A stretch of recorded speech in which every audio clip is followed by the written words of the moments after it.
You're listening to the Cyberwire Network, powered by N2K.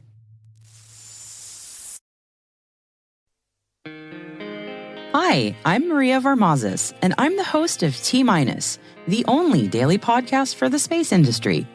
Every weekday, I'll be covering the latest news in space technology, business, and governance by talking with the people who are forging the path in this new space era.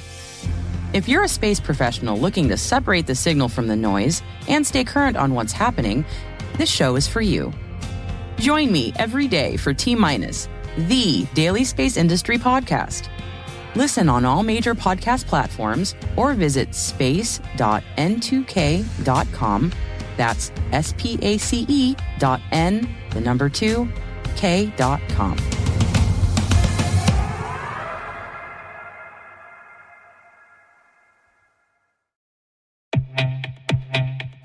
Crowdsec's CTI distributes IP reputation intelligence, allowing SOC teams and security analysts to obtain highly curated data on intrusion attempts, origins, and trends. Sourced from a large network of real users from all over the world, operating a large variety of services and apps, Crowdsec's CTI provides actionable data and clear insight into cyber threats, allowing for a faster response as well as resource development and allocation. Find out more at crowdsec.net.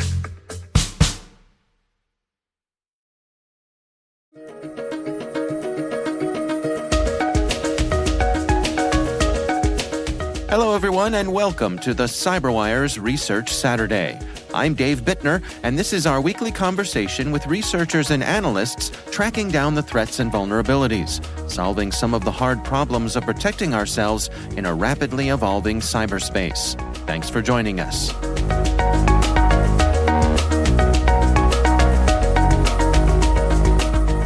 Yeah, so we were looking through our honeypot logs, specifically for results for a certain vulnerability in Yarn Hadoop. And Larry was talking about how Go binaries are so much bigger than all the other ones that we're seeing. And so I started filtering by megabytes, and then we found some pretty interesting samples. That's Allen West. The research we're discussing today comes from Akamai and is titled Uncovering HinataBot, a deep dive into a Go-based threat. Joining us are Larry Cashdollar, Chad Seaman, and Allen West.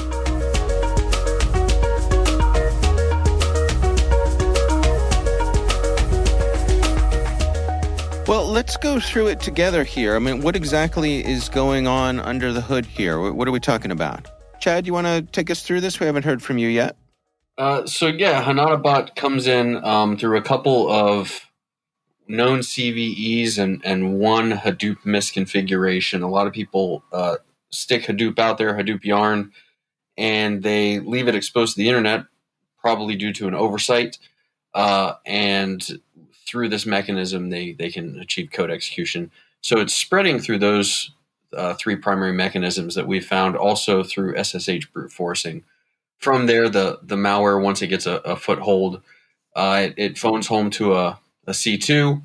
A big part of this research was actually, since the C2 was down at the time of discovery, was reverse engineering the command and control protocol so we could actually cause the binary to stage attacks against a controlled victim and see what that traffic looked like.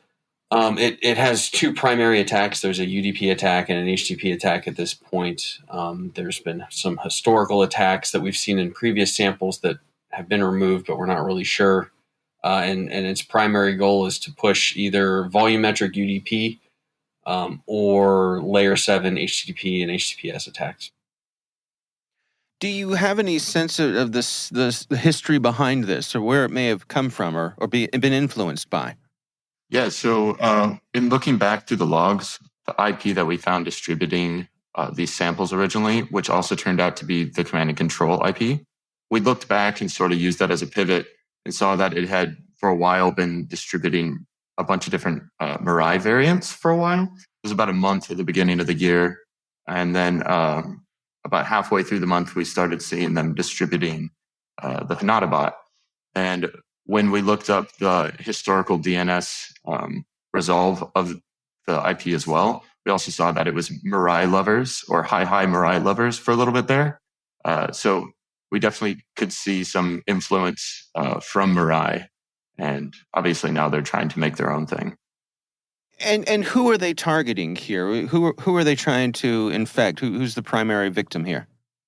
So there's targeting in two senses. One sense, we have no visibility as of yet.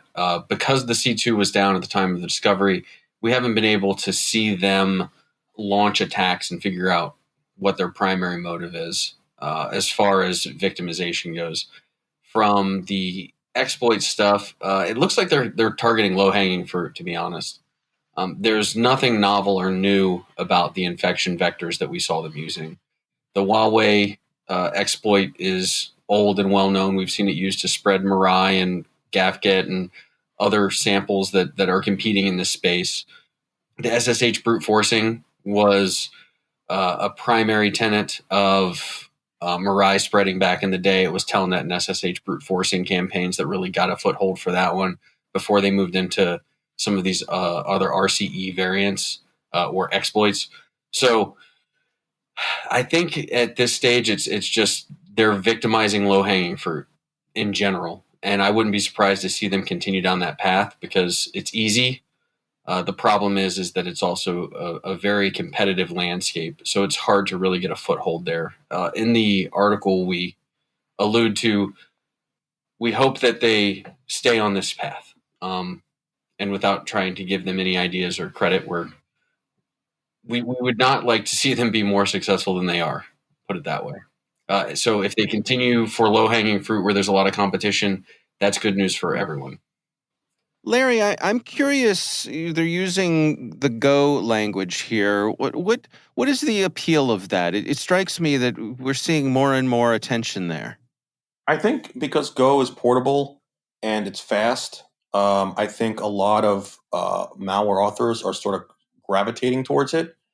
You have the ability to cross compile it to other architectures, and we saw HinataBot had a lot of compiled binaries for many different architectures. Ones that I was surprised. I think there was some binaries for Solaris. I think we saw some Solaris SonOS binaries in there, so I thought that was pretty wild. But it's also statically compiled, so there's no, it won't need any libraries or anything linked to it because the binary is a ball of everything it needs. So you can just stick it on a machine and it should run. So I think that's the other appeal. And I think Go is an up and coming language, and I think a lot of developers are also gravitating towards it. So the malware authors will follow in turn. And as you mentioned, I mean, there's that all those things lead to it having a larger file size. Typically with an IoT binary that's been compiled for like MIPS or ARM, and it's written in C. They're usually they're dynamically linked. They're between, I'd say, 40 and 200 kilobytes. A Golang malware binary is usually between like 4 and like 30 megabytes. And that's because it's so self-contained? No, I think it's also in part because of how the Golang binaries work.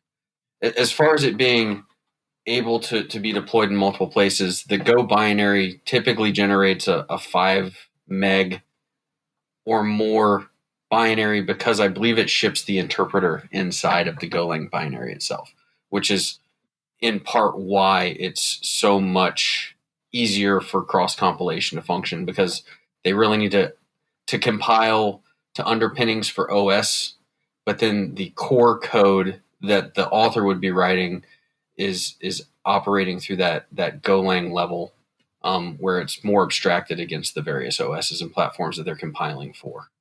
Just for my own understanding here, and please pardon my ignorance, but is this similar to, like, on Mac OS, you hear about like fat binaries, where something's been compiled, for example, for both Intel and the M series chips. Is it that sort of thing where it has everything it needs regardless of where it's deployed?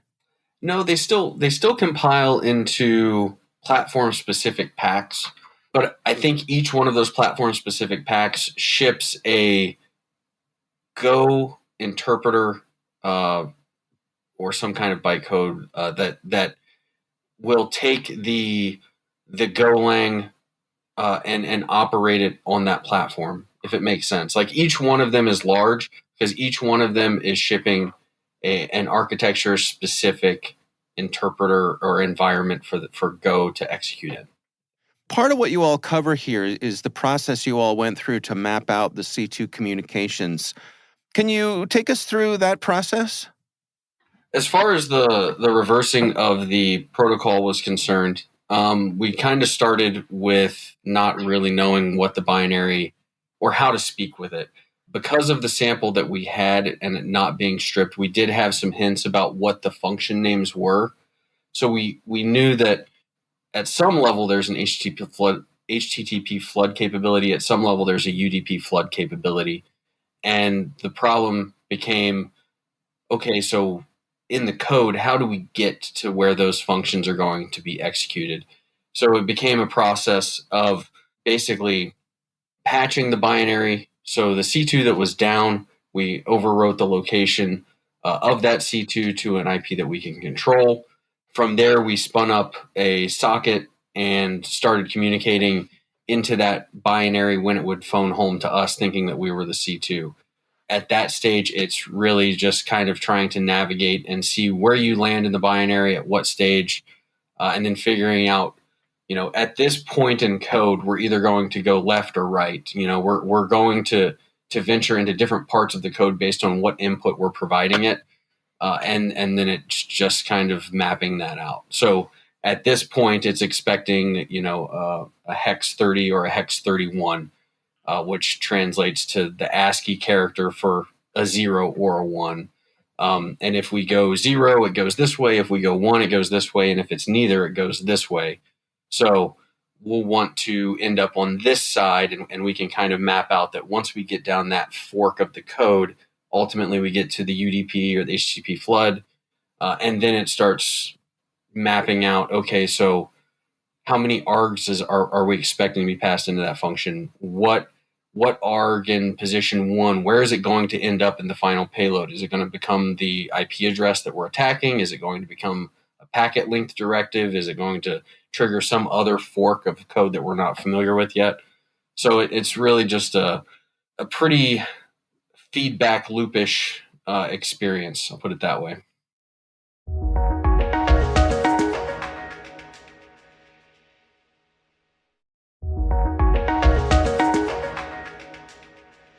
And what did that reveal as you went down that pathway?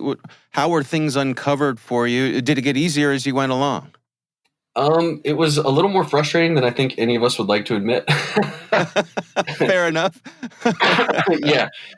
So, because when you see the final product, it's such a simple and fairly straightforward protocol that it becomes frustrating that it was such a pain to kind of map it out. Yeah, the initial stage was just trying to figure out how to even talk to the thing. What was the prefix that we needed to pass in order to get to where we would even start processing the command arguments. Before that, there was a handshake, and it expected certain things to be responded to from itself and from the C2 to send back a certain response before it would even go into the attacking functions and start checking for the next stage of payloads. So I won't say it was easy. It wasn't insanely difficult, but it was just a lot of back and forth and tinkering to figure out, like, okay, we got here, and now what happens here? And sometimes it was, why did this crash? Because that was one of the things, is as we started to add more parameters, you start out and you're just thinking like, okay, we'll put a numbered argument or something we can identify in memory in each one of these different offsets as we go into that binary to try and map out where it's going to land in memory. Is it going to be past, these were x64, so what register is it going to end up in? Going back into Golang's own function documentation and looking at Golang internals to figure out what is this function going to be called, and what parameters are expected into this library function. So there was just a lot of back and forth with that before we finally got it done. I think all in all, I don't remember how many days. It took at least a couple to a few days to get everything mapped out before we felt confident that we had all the fields mapped and could control everything we wanted to control. I'm curious, Alan, can you give us some insights? What is that collaborative process like for you and your colleagues there? Are you tossing things back and forth? Are you asking each other questions? Or are you documenting things along the way? What is the process that you all use? Sure. Yeah. So originally, one of us finds a sample and we start tearing it apart by ourselves, and we find something that's particularly interesting about it. Maybe I'll message Larry and I'll be like, "Hey, is this normal to you? Like, have you seen anything like this?" And then, spin up a document, start documenting as you go, so you don't have to remember everything you did a week ago in detail. Just basically overtaking notes. And then, as you get stuck, phone a friend, and then everybody working on their own side will, you're kind of in a meeting talking together, and if somebody has a breakthrough, you tell everybody else, and you just keep going that way until you're fried for the day. Yeah, I'll get stuck and I'll be like, all right, I'm gonna see what Chad thinks. And then Chad will be like, what are you guys looking at? And he's like, oh, you should try this. And then he'll fire up a terminal and he'll start poking at it, and then we'll sort of watch what he's doing, and then we'll sort of throw ideas around at each other. So it's definitely a major collaboration when we get something like this, and one of us gets stuck or the other one gets stuck, and we sort of just pass the ball around. Well, let's dig into the two attack types here. As you mentioned, there's HTTP flood, and then also there's a UDP flood. Can you describe to us exactly what it's doing? Sure. So the two, like you said, there's two primary attack functions. There's a UDP flood and an HTTP flood. The UDP flood is pretty straightforward. In both cases, the attack functions spin up a pool of 512 worker threads. This is super easy to do in Golang. It's a pretty common technique for high performance parallelized data processing, any kind of thing that's going to be quicker if you do it in parallel, obviously. So it's no surprise to see that used here. It's cheap, it's fast, it's easy, and I don't know why you wouldn't do it. It's going to give you more throughput and more just overall processing speed for what you're attempting here. From there, it's just going to establish a UDP socket, and then it appears to pass that socket reference into the various workers, and the workers run through a loop. They have a duration. They're given a duration as part of the attack directive, and they basically check a timer. And for each iteration of their loop, they're checking that timer. And if the timer is older than the time that they expect to be done with the attack, then they exit. Otherwise, they're going to just continue to shove a big fat null padded UDP packet through that socket. The other attack, the HTTP attack, same kind of deal. We get 512 workers, but it's actually using Golang's native HTTP client. So this is a very well-built client, I'll put it that way. It handles a lot of edge cases. It handles redirection, DNS resolving, a lot of stuff that we see less advanced bots kind of struggle with or not do properly. It has no problem. It can handle HTTP, HTTPS. I believe it was hard coded to HTTP 1.1 or 1.0. It did not do HTTP 2 by default. Supports a few different headers. Some of them are randomized, some of them aren't. With the HTTPS support, it will get through a TLS or SSL handshake, no problem. So it's a pretty thorough and functional HTTP attack platform for sure. Yeah, I was going to say, how does this compare to other botnet tools that you all have analyzed before? Do these folks seem to be up to the task? Do they know what they're doing? Yes and no. I mean, there's difficulties in operating with raw sockets in Golang in general. From a standpoint of like, I don't suspect we'll see a send flood come out of this. I'll put it that way.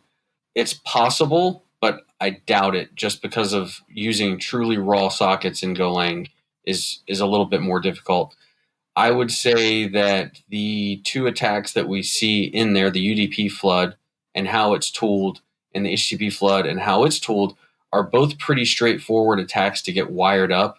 And that's in part because Go is a great language, in my opinion. It's pretty easy to get a UDP socket up and running and start sending data over it and receiving data from it. And same for the HTTP library. They didn't have to go down and start, figuring out, okay, we've got our socket. Now we need to build our HTTP request. And now from that, we've got to do this. We got to redirect. We need to follow it. The DNS resolution, all of that is handled because the underlying Golang libraries are solid. So I wouldn't say it's incredibly advanced. A lot of the underlying code that would empower this, you could probably find on GitHub or Stack Exchange with a handful of Googles, and it's just a process of slapping it together, really. What are your recommendations then for organizations to best protect themselves against this? Let's just start with infection. How do you prevent this from taking hold on your network? Yeah, most of all, the standard security procedures that you would recommend in general, like updating your applications and using strong passwords. As we saw, brute forcing SSH credentials. They were not complex credentials. The ones that we saw, they were like admin kind of stuff. And then on top of that, these are very old CVEs that are being targeted, or old misconfigurations that have been known for a long time. So yeah, just keeping up to date with the common vulnerabilities and updating your applications. Larry, I'm curious with the C2 being down. I mean, is that a typical thing in the playbook here, that it would not be active until it's needed, or what does that generally indicate? It could indicate that the malware was up at one point, and then the C2 was either found by someone. It was on a network, and somebody saw malicious traffic and they shut the C2 down, or it's possible that the actors shut down the C2 and moved it somewhere else, or they're relocating their operations. We've seen it before where we get a malware sample and the C2 is offline. I'm actually analyzing a piece of malware right now where the C2 is also down. And the malware that I'm looking at is only a few days old. So I'm assuming that they either started up the malware and then tested it and then shut the C2 down and managed to get a sample caught by us is my guess. But it happens. Yeah, hard to know for sure. To ride on that as well, in the past we've seen other authors engaged in this kind of activity, and typically, and it's the same for this piece of malware, if the C2 is not up, the malware doesn't die. It just waits, and it's going to phone home every so many seconds if it can establish a successful connection. So what we've seen in the past is the authors will bring the C2 up, they'll let it sit for 5 or 10 minutes and make sure all the bots have phoned home. Once they have a pool of functional attackers, they'll issue their attack command and then they'll turn it back down. It's kind of a decent technique, I'll say, because if you're a researcher and you're looking at it and you think the C2's down, you're less prone to look into that. And also if you have adversarial concerns from researchers or law enforcement or whatever, appearing to have gone away is a technique that you could debate the merits of it, I'll guess.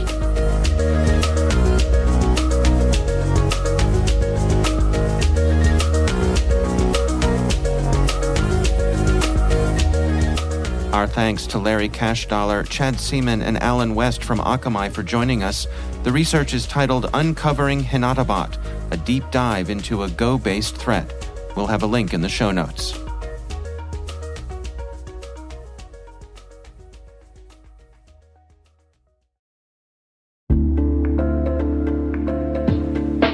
And now, a word from our sponsor, Mimecast. You're wondering if you need more email and collaboration security, because, as it turns out, just protecting your workspace with M365 isn't good enough. You just watched your entire company grind to a screeching halt, all because someone opened a phishing email. Next time, don't rely on one-size-fits-all security. Protect your inbox with Mimecast and diversify your security stack. For a free trial, go to mimecast.com and keep your business from, falling apart.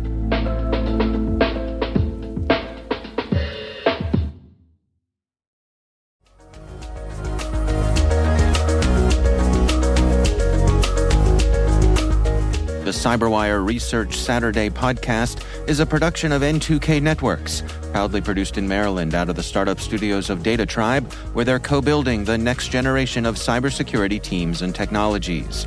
This episode was produced by Liz Irvin and senior producer Jennifer Iben. Our mixer is Elliot Peltzman. Our executive editor is Peter Kilpie, and I'm Dave Bittner. Thanks for listening.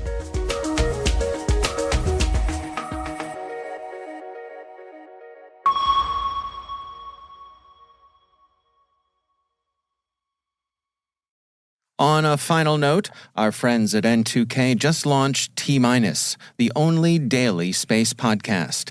Here's what you can expect from the show. Stay tuned for T-, ready to launch.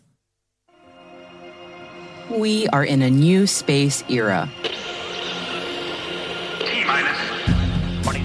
Advances in engineering and manufacturing have given us access to the heavens in ways that seemed almost unthinkable not that long ago.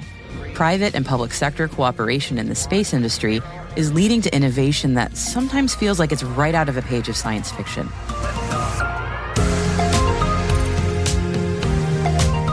But these achievements in space are real, and they're bringing incredible advances in defense, communications, infrastructure, engineering, and science to all of us right here on Earth. And they're happening fast. Join me. I'm Maria Varmazes, and I'm the host of T-, the daily space podcast for the space industry. Every day, you'll get the news and analysis you need to stay current on what's happening in space technology, business, and governance. To do that, I'll be talking with the people who are forging the path in this new space era, from industry leaders, technology experts and pioneers, to educators, policymakers, research organizations, and more. If you're a space professional looking to separate the signal from the noise and stay current on what's happening, this show is for you. Join me every day for T-, the daily space industry podcast. T-. Available on all major podcast platforms.